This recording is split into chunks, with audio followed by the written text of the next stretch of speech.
kaya nung pumasok sa kukote mo. Pwede kang kasuhan ng police brutality doon. Linis-linis ang record mo, sisirain mo para doon. Wala, baka kasi isa sa mga nahuli ko yung mga dumukot sa mag-ina ko. Malay ko ba kung gumaganti lang sila? Kaya kahit sino na lang pwede mong imaltrato. Pare, buhay na mag-ina ko yung nakasalalay dito. Masisisi niyo ba ako kung pagbinta ko ay masasamang tao? Naiintindihan kita, pare.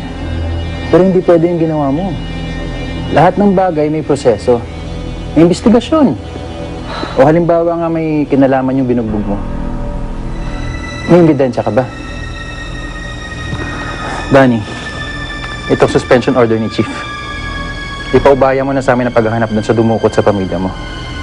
Sandali pare. Hindi ko pwedeng ipaubaya sa iba yun. Hindi na ako uulit. Hindi na ako basta-basta mabibintang. Huwag niyo lang alisin yung karapatan ko na hanapin yung mga yun. Oh, pare, masakit man sa amin gawin to. Pero mabuti pa, pasa mo na muna sa akin yung tsapat baril mo. Kailangan na namin sundin yung mga utos ni Chief.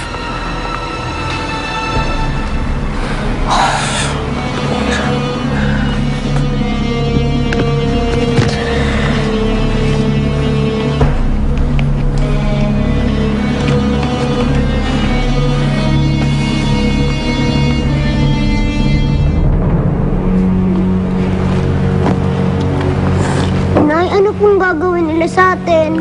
Natatakot po ako eh. Huwag ka matakot, anak. Hindi tayo papabayaan ng Diyos. Halika. Oo nga. Sumandal ka na lang sa akin. Matulog ka na lang muna. Oo nga, huwag ka matakot abagan. Hindi nga tayo papabayaan ng Diyos. Kasi, sabi ni Santa, yung mga yan, kahit salbahe sila, naging bata rin sila. At saka may puso sila. Tama, may puso rin kami. Marunong din kami magmahal. Kita nyo na? Marunong silang mamahal. Kaya, pwede nila tayong pakawalan kasi mabait sila. Tama? Mali!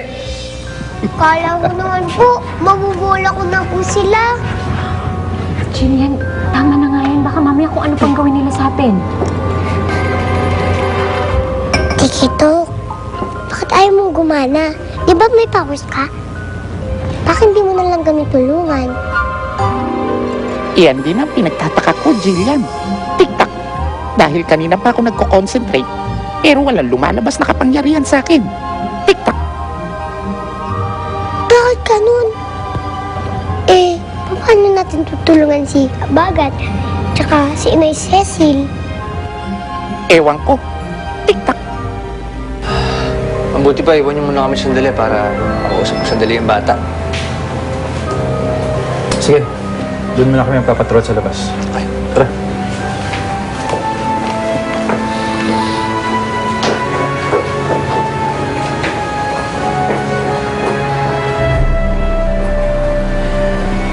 Intoy, tanongin lang kita, naaalala mo ba yung plate number nung van na sinasakyan nila? Di po, kuya.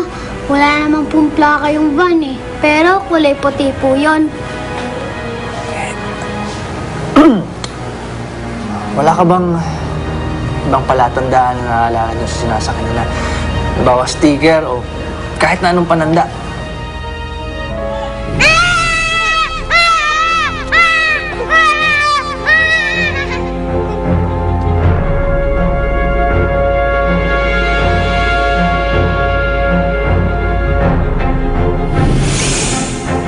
Yupi po yung kanang ilaw sa likod ng puting van.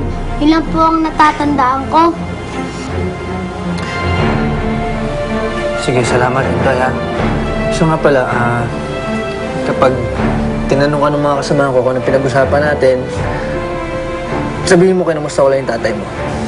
Opo, sige po, kuya. Salamat.